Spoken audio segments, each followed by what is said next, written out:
¿Qué son los 3 días de oscuridad profetizados por varios santos? Es una noción extendida en los círculos proféticos. Se reavivó por las profecías secretas de Medjugorje, que menciona que habrá un castigo final del cielo de 3 días de oscuridad. Se especula que es parte del 10º secreto. Hay muchas profecías de santos y videntes católicos sobre los 3 días de oscuridad. Podría ser un contagio de visiones negativas pasando de generación en generación o responder a visiones genuinas dadas desde el cielo, o hasta la siembra del terror del demonio para infundir pánico. La Iglesia Católica no los rechaza ni los avala. Es uno de los tantísimos temas sobre los que no se ha expedido, como por ejemplo, si las almas del purgatorio pueden visitar la tierra.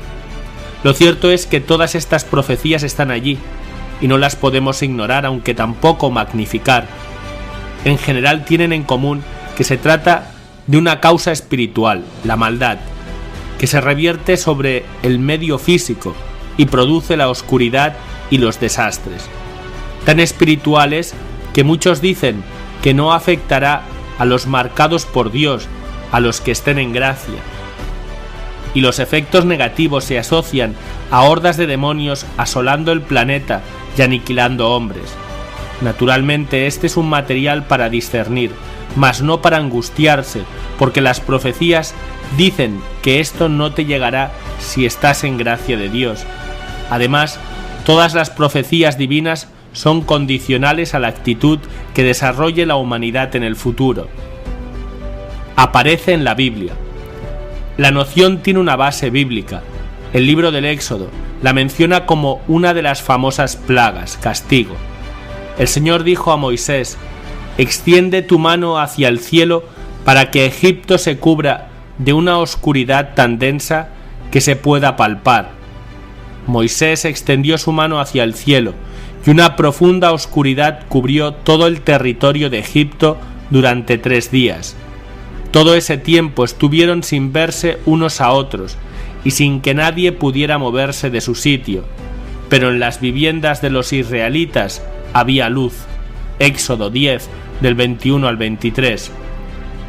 Por tanto, existe un fundamento bíblico para dicha noción, pero ¿podría ocurrir algo así en la actualidad? Y si tal cosa se diera, ¿cómo se daría? ¿Cuándo empezó la noción moderna de aquello? ¿Le podemos otorgar mucha credibilidad? ¿Qué es lo que dicen las nociones actuales acerca de esa oscuridad? Las menciones más notorias. Santa Hildegarda de Bingen fue quizás la primera en señalar los 3 días de oscuridad. Ella murió allá por 1179 y reportó haber visto un momento del futuro en el que un gran viento proveniente del norte cubriría la tierra con la polvareda más pesada y la niebla más densa, por lo que todo quedaría a oscuras. Ello ocurriría antes de la llegada de un cometa, declaró la santa. Tener presente esto para más adelante. Durante todo el siglo XIX, la aterradora noción de un cataclismo planetario alzó vuelo, siendo mencionada por místicos muy conocidos como Gaspar del Búfalo a principios del siglo. Y la beata Ana María Taigui dijo: Dios enviará 2 castigos. Uno se dará en la forma de guerras, revoluciones y otros males, castigo que se originará en la tierra. El otro castigo vendrá del cielo. Se cernirá sobre toda la tierra una oscuridad intensa que durará 3 días con sus noches. No se podrá ver nada y el aire se cargará de pestilencia, la que se atribuirá a los enemigos de la religión, pero no solamente a ellos. La beata Taigui también vivió en el siglo XIX y murió el mismo año que Búfalo, 1837. Según ciertos registros, Taigui había añadido que el aire será infectado por demonios que aparecerán bajo toda clase de formas engañosas. Ella había dicho que durante esos 3 días la gente tendría que permanecer en sus casas, rezar el rosario e implorar la misericordia de Dios. Otros místicos, como Palma María Doria, fallecida en 1863, añadió que la atmósfera será infestada por innumerables demonios que provocarán la muerte de enormes multitudes de impíos y hombres malvados. Las velas benditas, solo ellas, podrán proporcionar la luz y preservarán a los católicos fieles de la inminente y cruenta calamidad. Hay que considerar que los siglos XVII y XVIII fueron una época de monjas místicas que reportaron profecías similares siniestras en los albores de la Revolución Francesa, la que aún ahora continúa. En 1816, la beata italiana Elisabetta Canori Mora visionó un tiempo en que toda la naturaleza convulsionaba, el mundo perdía su ordenamiento normal y se colmaba de las calamidades más terribles que pudiera imaginarse. Esto será algo tan lamentable y atroz que precipitará al mundo a las profundidades máximas de la desolación.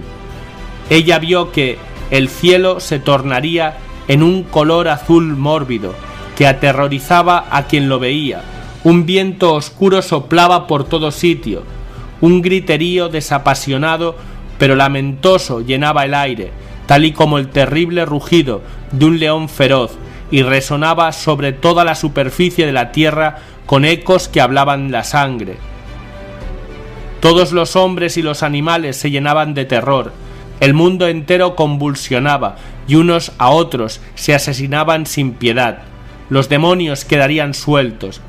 La profecía difundida por Palma María Doria, construida en base a profecías anteriores, como las predicciones sobre la oscuridad, seguiría vigente en las siguientes décadas.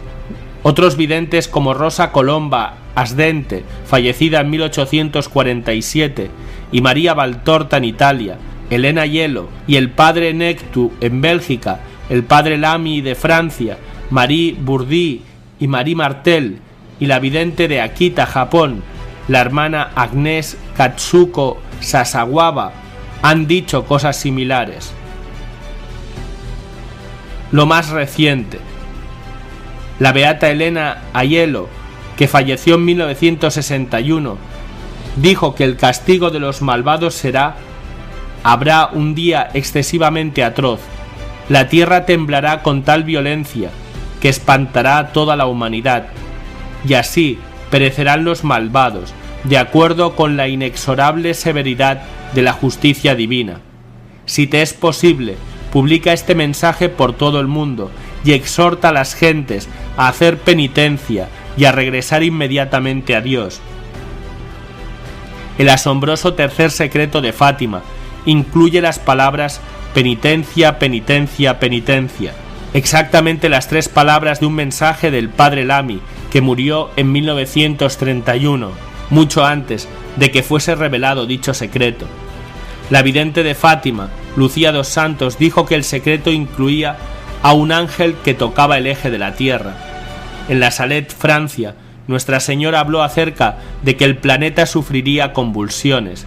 Estas palabras, convulsiones, está presente en otros sitios relacionados a los 3 días de oscuridad. Mientras tanto, en 1954, Elena Aiello describió una visión de la Bienaventurada Madre diciendo que nubes con relampagueantes destellos de fuego y una tempestad de fuego caerán sobre el mundo. Esta plaga terrible, jamás antes vista en la historia de la humanidad, durará 72 horas. Las personas sin Dios serán impactadas y borradas. Serán muchos los que se pierdan por permanecer obstinadamente en el pecado. Entonces se verá el poder de la luz sobre el poder de las tinieblas. Se necesita oración y penitencia, porque los hombres tienen que volver a Dios y a mi inmaculado corazón, y así al menos parte del mundo se salvará. ¿Realmente se trata de la Bienaventurada Madre? ¿O son apreciaciones personales y apenas una metáfora sobre la maldad que de hecho vemos cubrir la tierra? Una cosa cierta es que las predicciones son estremecedoras y dadas por mujeres y hombres muy dados a la oración, en algunos casos viviendo en clausura. La profecía más severa, pavorosa y detallada de los 3 días de oscuridad parece venir de la estigmatizada Marie-Julie Jahenny, fallecida en 1941 durante la Segunda Guerra Mundial. ella visionó la parte final de una gran tribulación que ocurría en 3 partes. La primera extensa y dolorosa, la segunda algo más breve, pero más formidable y siniestra, y la tercera donde casi todo parecía perdido. Jaeni habló ella en los años 1880 sobre los 3 días de oscuridad y dijo que el suceso ocurriría un jueves, viernes y sábado, 3 días menos una noche. La tierra quedará cubierta por las tinieblas, proclamó ella el 20 de septiembre de 1882, citando a María, y el infierno será liberado sobre la faz de la tierra. Los truenos y relámpagos harán que quienes no crean ni confíen en mi poder mueran de pavor. Durante aquellos 3 días de espantosa oscuridad, ninguna ventana deberá ser abierta, porque nadie será capaz de ver la tierra y el color terrible que tomará en aquellos días sin morir al instante. El cielo se volverá fuego y la tierra se partirá. Durante esos 3 días de oscuridad que se enciendan velas benditas en todo lugar. Ninguna otra luz brillará. Nadie que no se haya guarecido sobrevivirá. La tierra se sacudirá como en el juicio, y el miedo será enorme. La vela de cera bendita, ella únicamente proporcionará luz durante aquella oscuridad horrible. Una sola vela alcanzará para lo que dure esa noche infernal. En los hogares de los malvados y blasfemos, las velas benditas no darán luz. Jaeni citó a Nuestra Señora diciendo: durante aquella oscuridad los demonios y los perversos tomarán las formas más engañosas. Nubes teñidas de rojo, como la sangre, se moverán en el cielo. El impacto de los truenos sacudirá la tierra y relámpagos siniestros se dibujarán en los cielos fuera de su estación. La tierra será sacudida hasta las entrañas. Los mares se elevarán y sus olas rugientes se esparcirán por todos los continentes. Durante ese tiempo los malvados cometerán toda clase de horrores. Una liberación del infierno. Fíjate en las similitudes. Ahí está la mención de las velas, tanto por Jaeni como por Palma María Doria. Y está la descripción, ahora por Jaeni y Aiello, de la tierra temblando.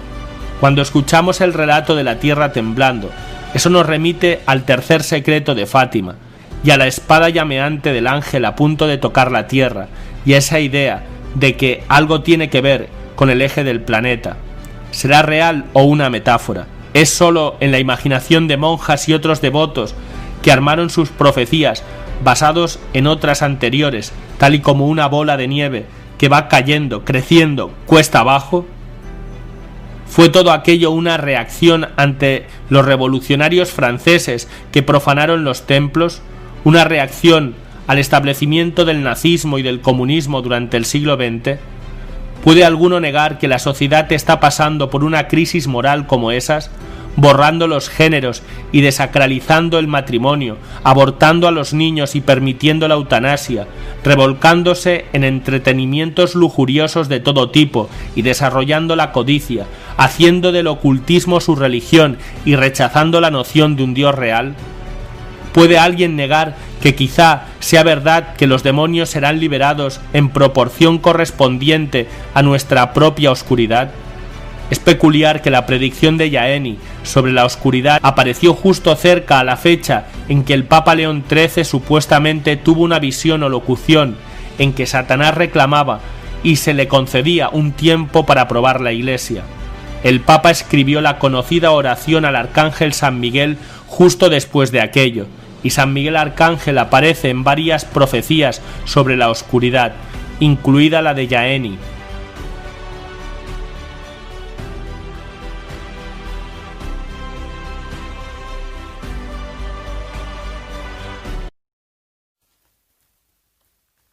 Profecías de la Venerable Sor Natividad. Las profecías de la Venerable Sor Natividad son muy semejantes a las de Santa Hildegarda, y si hemos de declarar nuestra opinión, creemos que las superan en cuanto a señalar las obras y caracteres de las sectas masónicas. Ningún profeta las ha descrito tan bien, y buenas historias hay que no dicen tanto. Con pesar tenemos que omitir la mayor parte de la profecía porque es muy larga.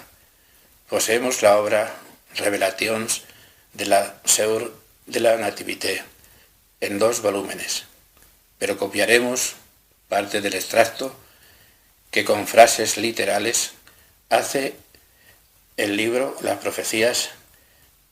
Es como sigue. Persecución contra la Iglesia. Dios me hizo ver la malicia de Lucifer y la intención diabólica y perversa de sus adeptos contra la Santa Iglesia de Jesucristo. A la orden de su jefe, estos malvados han recorrido la tierra como furiosos, con intención de preparar los caminos y sendas al Anticristo, cuyo reinado se acerca, con el soplo corrompido de aquel espíritu de soberbia han contaminado a los hombres, que como apestados se han comunicado el mal los unos a los otros, y el contagio ha llegado a ser general. Marca de los impíos. He aquí lo que he visto. El mismo Satanás marcaba a sus satélites, que hacía cómplices de sus criminales disposiciones, con cierta materia infecta, en la frente o en otra parte de la piel, como para imprimirles un carácter de adhesión a su obra. Apenas marcados parecían al momento como cubiertos de lepra, de la cual quedaban infeccionados las personas que se dejaban tocar de ellos. Esta figura tiene relación al interior y al exterior de la Iglesia, y aun cuando no deba tener su perfecto cumplimiento, sino en la revolución que empieza, expresa, sin embargo, las disposiciones de los que la preparan hace mucho tiempo. Tales son los esfuerzos del infierno para destruir en las almas el reino de Jesucristo y turbar a los fieles el ejercicio de su religión.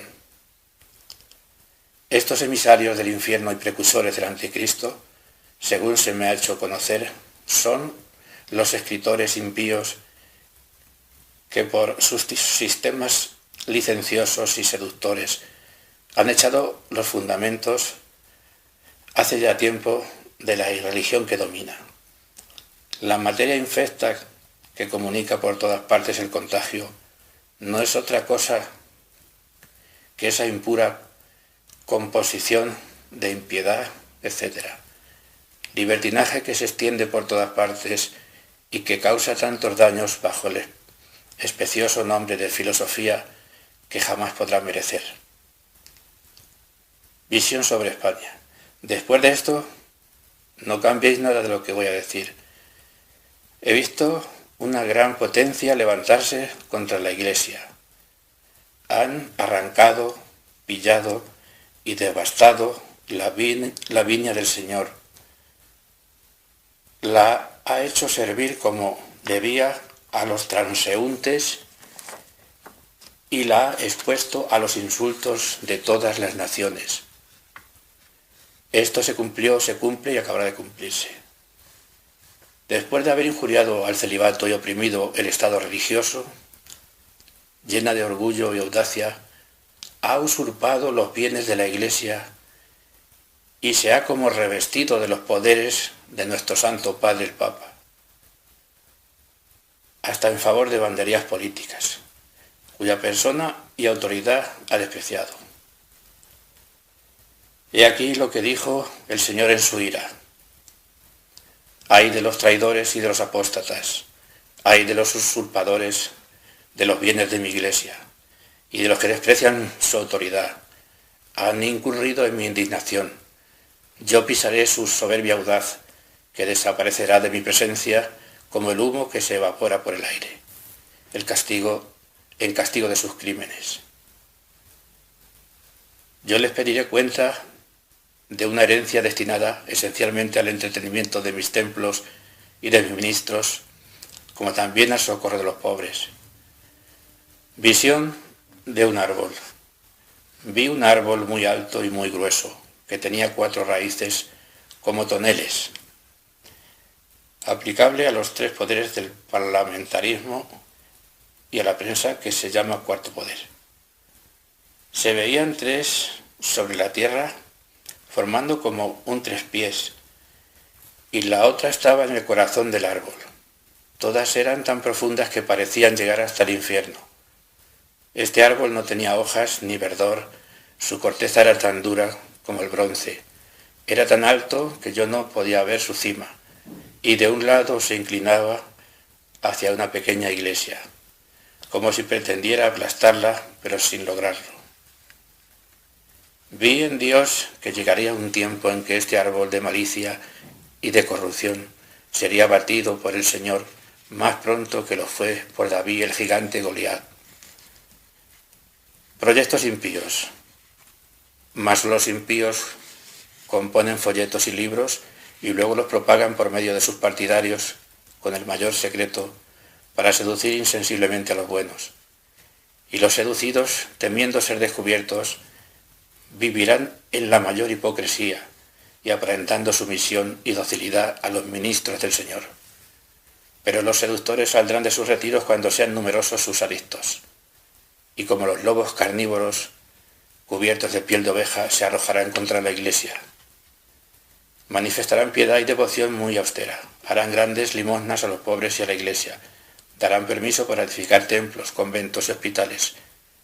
Sacerdotes y obispos aplaudirán su celo, pero no se tardará en descubrir sus intenciones.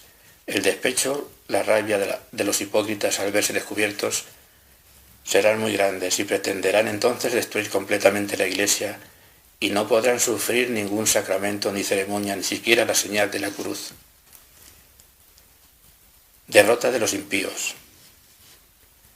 Mis enemigos, decía el Señor, se alegran todavía, pero su alegría será seguida de muchas angustias. Levantan trofeos contra mí, mas sobre los trofeos de su victoria estableceré yo su ruina y su destrozo. La medida está ya llena, y pronto llegará su colmo. Los malos dan decretos contra mi iglesia, pero según los decretos de mi justicia, perecerán con sus decretos y leyes sacrílegas. Sí, perecerán. Está ya determinado. La sentencia está ya pronunciada. Con mi poderoso brazo los precipitaré como el rayo al fondo del abismo, y caerán con la misma prontitud y violencia que Lucifer y sus secuaces. Esta suerte les espera, la han alcanzado ya muchos de sus partidarios y también uno de sus principales jefes. Dios, añade la profetisa, me reveló el nombre de éste, pero me mandó no descubrirlo, pues se reserva el manifestarlo en tiempo oportuno. Y entonces, en el día de su venganza, serán conocidas las personas y sus nombres. Apología del Gran Monarca, primera parte. Páginas 236, 237, 238 y 239. Por el padre José Domingo María Corbato. Biblioteca Españolista Valencia, año 1904.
Hemos publicado varios videos contando sobre las profecías del padre Michel Rodriguez relacionados con el aviso, la purificación del mundo y el período de paz posterior. Y lo que ha sucedido en este período de confinamiento parece haber sido la punta de iceberg en el proceso de conversión, porque hemos podido comprobar que más gente se volcó a la oración y se acercó a la fe. Lo vemos en los comentarios de los videos de YouTube. Pero ¿cómo se desarrollarán las cosas en adelante? En este video hablaremos sobre las últimas profecías públicas del padre Michel Rodriguez sobre lo que sucederá durante el segundo semestre de 2020.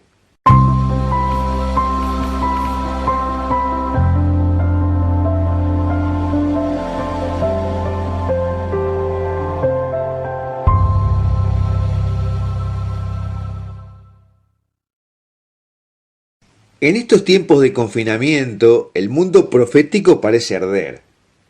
Y quizás los cristianos, y especialmente los católicos, sean los más preocupados porque perdieron contacto con el alimento espiritual de la Eucaristía. Se cerraron las iglesias y por tanto no había misas, ni confesión, ni comunión.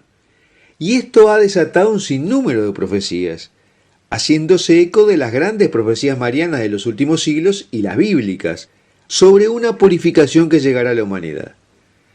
Tratamos de entender y de discernir si lo que está sucediendo en este momento son los prolegómenos de esa purificación o solo un ataque puntual del maligno. Ahora estamos especialmente atentos a leer los signos de los tiempos y a escuchar.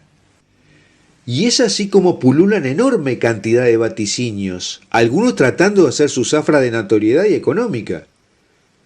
Y los puede distinguir porque siembran el pánico, sin orientar a su público sobre las razones por las que esto sucede, y olvidando que Dios es misericordioso y quiere lo mejor para los seres humanos.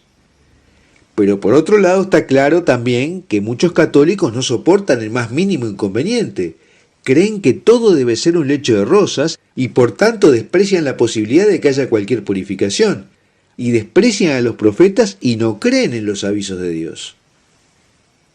Pero en estos tiempos de ansiedad y confusión, es lógico que Dios nos informe de una forma u otra lo que está sucediendo y lo que va a suceder. Porque nada significativo le sucede a la humanidad sin que Dios lo anuncie primero a través de los profetas. Dios no hace nada sin primero revelar sus secretos a sus siervos, según lo que dice el profeta Amós en la Biblia. Por lo tanto, no nos vamos a encontrar de improviso con la purificación sin haber tenido señales y profecías previas. Y en este tiempo de incertidumbre, uno de esos profetas que se han hecho notorios es el padre Michel Rodriguez, un sacerdote católico de Quebec, fundador de la comunidad Fraternidad Apostólica San José Benito Labre, quien ha sido exorcista y afirma recibir visiones y mensajes celestiales, y que según ha contado la Santísima Virgen María lo ha llamado apóstol de los últimos tiempos. Él estuvo profetizando el comienzo cercano de la purificación, y luego vino esto que terminó en el confinamiento, un punto a su favor. Pero él debe ser pesado y medido más a fondo, como también ha sucedido con todos los profetas dignos de ser llamados así en la Biblia. Si lo que él profetiza viene de Dios, entonces se va a cumplir o habrá señales claras de por qué no se cumplió al pie de la letra. Porque como todos sabemos, las profecías son condicionales. Si en el mundo hay suficiente oración y conversión, podemos cambiar las profecías que impliquen situaciones desgraciadas. Esto está ejemplificado en la Biblia cuando Dios decretó la destrucción de Nínive por su terrible vida de pecado. Dios envió al profeta Jonás que recorrió la ciudad durante 3 días avisando. Pero el pueblo se arrepintió, ayunó, oró y se convirtió, y Dios perdonó a Nínive. Hemos publicado varios videos sobre las profecías de Michel Rodriguez, cuyos links puedes encontrar en la lista de reproducción que lleva su nombre en la descripción de este video en YouTube. El padre Michel ha contado sobre el aviso, la actividad del demonio en este momento, las tribulaciones que vendrán, la guerra mundial, la construcción de refugios, la era de paz que vendrá después, etc. Te animo a que lo mires porque son realmente interesantes. Pero la notoriedad que ha adquirido Michel Rodriguez ha llevado a su obispo, Gilles Lemay, a enviarle una carta por escrito donde dice que no apoya estas ideas de aviso, castigo, guerra mundial, era de paz, refugios, etc. Sin embargo, no ha condenado formalmente las revelaciones del padre Michel y mantiene una buena relación con él. Y a raíz de la carta, el padre Michel ha decidido, por obediencia, bajar su exposición y dejar de hacer retiros y seguir hablando públicamente sobre estos temas. Pero en una carta a sus seguidores fechada el 24 de marzo de 2020, el padre Michel dice: después de este periodo de confinamiento obligatorio, la vida reanudará su curso. El periodo de verano abrirá una ventana de tiempo donde podremos prepararnos bien para la próxima prueba. No podemos ver la cruz gloriosa sin encontrar la cruz con Jesús. Cuando habla de verano se refiere al hemisferio norte, que corresponde al invierno en el hemisferio sur. Y él está llamando a que utilicemos el invierno en el hemisferio sur y el verano en el hemisferio norte para prepararnos. Y 2 días después, el 26 de marzo de 2020, el padre Michel escribió lo siguiente: mi querido pueblo de Dios, ahora estamos pasando una prueba. Los grandes eventos de purificación comenzarán este otoño. Prepárate con el rosario para desarmar a Satanás y proteger a nuestra gente. Asegúrate de estar en estado de gracia y hacer una confesión general a un sacerdote católico. La batalla espiritual comenzará. Y agregó: recuerda estas palabras, el mes del rosario verá grandes cosas. ¿Qué está vaticinando el padre Michel en este texto? Que en el mes de octubre, que es el mes del rosario, otoño en el hemisferio norte y primavera en el hemisferio sur, sucederán grandes eventos de este proceso de purificación que culminará en la era de paz. Y esto está en línea con lo que el padre Michel había dicho en el año 2019, antes de que sucediera el confinamiento. Los tiempos son urgentes. La tribulación vendrá y será pronto. Estamos en un momento de emergencia.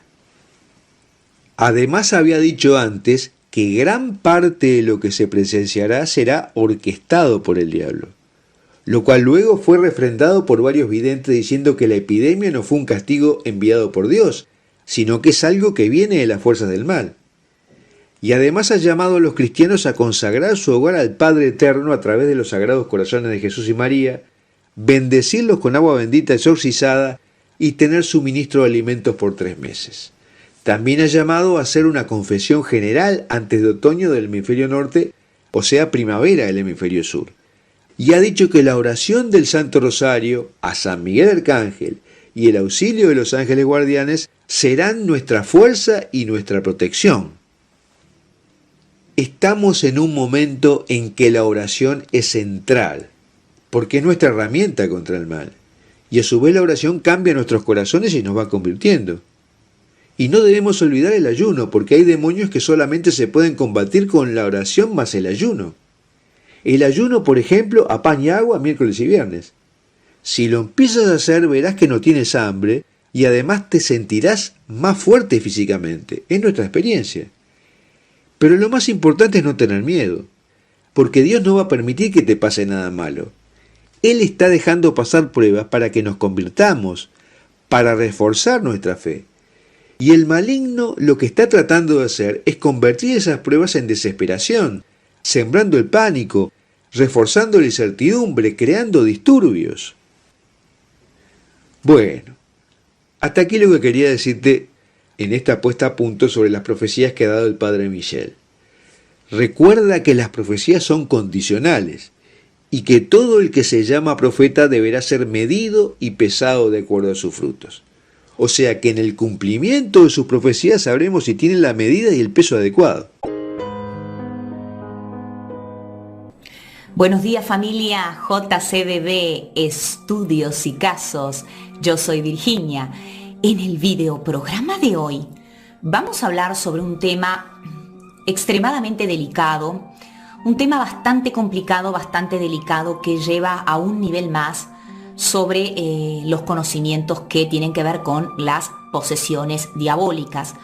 Estamos hablando de una fusión demoníaca o una integración diabólica, que es una fusión completa entre el demonio o los demonios y la persona que está siendo posesa. ¿Por qué le digo fusión diabólica? Bueno, sabemos antes que nada que el tema de las posesiones diabólicas pertenecen a la esfera de la actividad extraordinaria de los demonios, un tema que ya está suficientemente explicado en el libro Luz en la Oscuridad, así que no lo voy a desarrollar mucho porque no tiene mucho sentido. Allí hay videos en el canal y está bien desarrolladito en el libro Luz en la Oscuridad con lujo de detalles. A grandes rasgos es cuando una legión de demonios están dentro de una persona, moviendo los miembros, afectando el cuerpo y afectando la mente, no el alma.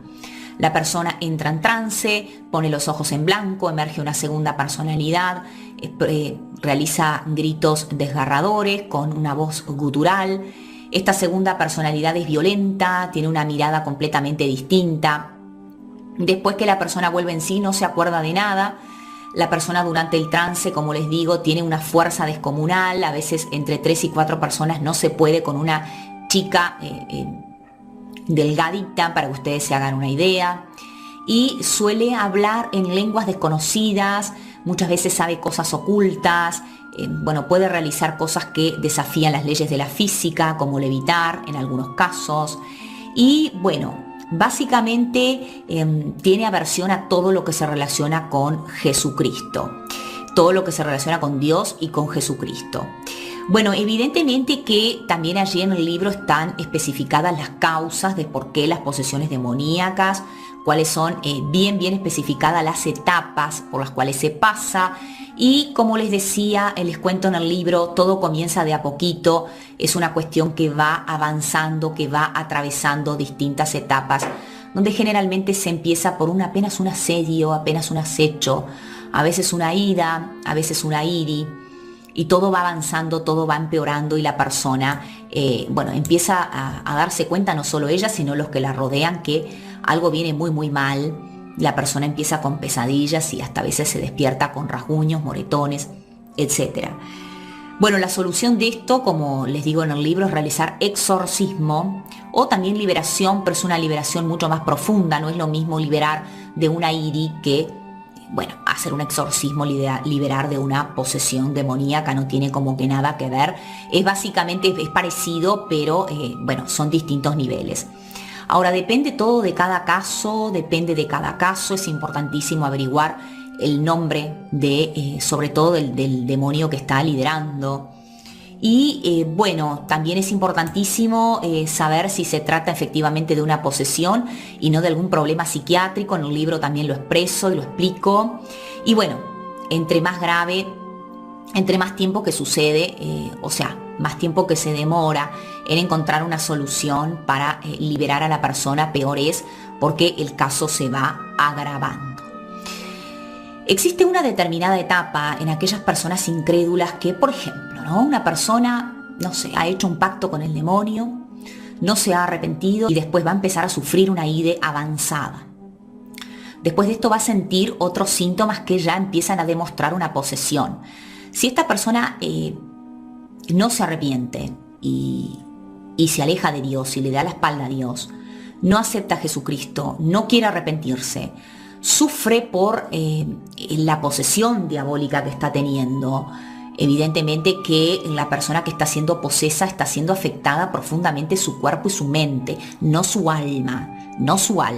Si una persona que está poseída, pero que quiere salir de esto, se ha arrepentido de sus pecados, quiere aceptar a Jesucristo, se da un proceso de liberación. Si la persona se arrepiente de todo y quiere salir de esto y fallece por X motivo, el alma de esta persona no se va al infierno, porque el demonio lo que hace es, digamos así, tomar posesión del cuerpo, como les digo, y de la mente, pero no del alma. Pero en el caso de los incrédulos que le han dado la espalda a Dios, la situación es diferente, porque En muchas etapas se puede dar una posesión a nivel tan pero tan profundo que la misma persona que ya de por sí está alejada de Dios, que tiene el corazón endurecido, como nos dice la Biblia, están bajo el yugo del diablo.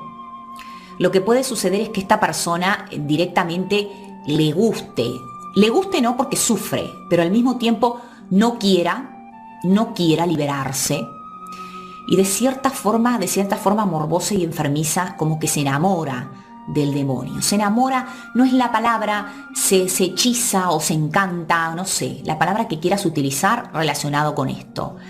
No quiere romper el lazo, el vínculo que lo une, porque el demonio te oprime, te ahoga, pero al mismo tiempo lo hace de una forma placentera. Entonces es complicado. Es complicado para aquellas personas que son incrédulas y que están tan alejados de Dios. Cuando llega un momento donde el poseso hasta se enamora del demonio, es una forma simbólica de hablar enamorarse, ¿no? Acá no puede haber amor. Pero lo digo de una forma para que se entienda. Pasa el tiempo y es como que se fundieran en uno solo. Y llega un momento donde hay una fusión total. La persona no va a buscar ayuda, no cree que esté en problemas o cree que puede lidiar con los problemas solo. O incluso esta persona que, por ejemplo, practicó ocultismo o practicó el satanismo o que jugó a la ouija y posteriormente quedó poseso, si es un incrédulo que no tiene fe, si rechaza a Dios y a Jesucristo, como les dije, es el campo ideal fértil para una integración. Como les dije entonces, llegados entonces a esta situación, ellos no van a buscar ayuda. Ellos no quieren ayuda. Estas personas no aceptan ayuda. Y porque en el fondo lo que no quieren luego, si son liberados, es tener que agradecerle a Dios. Yo sé que esto parece un extremo total, pero lo es, existe, es real. Hay personas que tienen ese endurecimiento, este alejamiento de Dios extremo.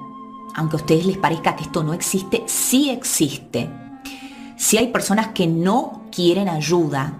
Sí hay personas que no se dejan ayudar. Tiene que haber algo fundamental para cualquier tipo de liberación y no solo en las posesiones diabólicas, es que la persona quiera ser ayudado. Un poco pasa con todo tipo de adicciones también. Para salir de cualquier tipo de adicción, es importante que la persona quiera ser ayudado. La persona que está lejos de Dios pasa lo mismo, el incrédulo, el ateo. La persona tiene que querer ver la realidad, tiene que querer aceptar a Dios, tiene que querer aceptar a Jesucristo. Dios no se va a imponer a la fuerza, a nadie. No, Dios no va a forzar pasando por encima del albedrío de nadie. La persona tiene que querer con su propia voluntad. Pero hay personas que están tan endurecidas, tan alejadas, que prefieren no buscar ayuda, que no quieren recibir ayuda, menos si esta ayuda viene de alguien que le predica a Dios, a Jesucristo, no, ni pensar. Y tampoco quieren que si hoy o mañana se liberan, tener que agradecerle a Dios. A mí me han tocado casos, no son muchos, pero los hubo, de personas que no han podido ser liberados, tanto de IRI como de maleficios, brujerías y alguna otra cosita, de personas que no siguen el tratamiento porque me han confesado de distintas formas, y algunas no me lo han confesado, pero con gestos, con cosas, con palabras que han dicho de alguna otra manera me doy cuenta. Y unas me lo han dicho directamente: yo no voy a seguir porque estoy sintiendo el poder de Dios y no vaya a ser que me libere y después se lo tenga que agradecer. No me quiero liberar gracias a Dios, no quiero ser liberado y tener que agradecérselo a Dios. Entonces pasa algo similar con la posesión diabólica, que es lo mismo que la IRI, nada más que mucho más avanzada.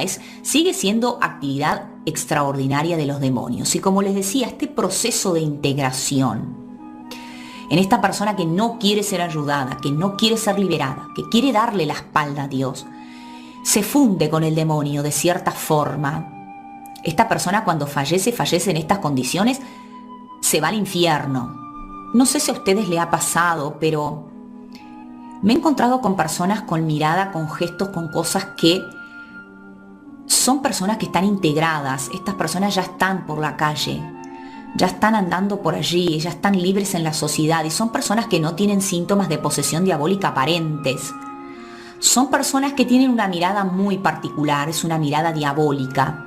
No la típica mirada de una persona que nos envidia, o una típica mirada de la persona que no nos quiere bien, o una típica mirada de...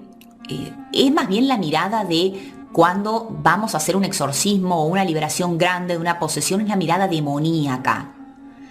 Bueno, ¿ustedes nunca les ha pasado de estar allí por la calle, en algún lugar X, no sé, afuera de su casa, ha estado con alguna persona, que se los cruzan y los miran con un odio tan grande, con un odio diabólico, personas que ustedes no conocen, Esas personas son integradas, esas personas son demonios, pero también son personas, como demonios físicos. Es difícil de decirlo y es difícil de que me entiendan, pero existe esto. Personas de carne y hueso que son demonios, no demonios por su naturaleza angélica, porque no son de naturaleza angélica, son personas de carne y hueso, pero son demonios porque son demonios integrados. Yo sé que esto parece ciencia ficción, pero no lo es. No lo es definitivamente. Yo espero que este programa les haya gustado, que este programa sirva, que amplíe el conocimiento. Es un tema que no habíamos tratado nunca. Y les pregunto a ustedes, ¿qué piensan ustedes de esto? No solo qué piensan, sino si a ustedes les ha sucedido que han estado por la calle, en algún comercio, en algún lugar, no sé, con una persona y se han cruzado con una persona que ustedes no conocen, que nunca vieron, y se intercambian miradas y es una mirada absolutamente diabólica de una persona que no es humana. ¿Les ha pasado eso a ustedes? A mí me ha pasado muchas veces, me ha pasado muchísimo. Pienso que son demonios integrados. Espero que el programa les haya gustado y espero leer los comentarios en la cajita abajo de comentarios, que todos aportan un granito de arena. Me gusta muchísimo leer sus comentarios, son comentarios siempre muy interesantes, que aportan mucho, constructivos y me gusta muchísimo leerlos. Que Dios los bendiga a todos.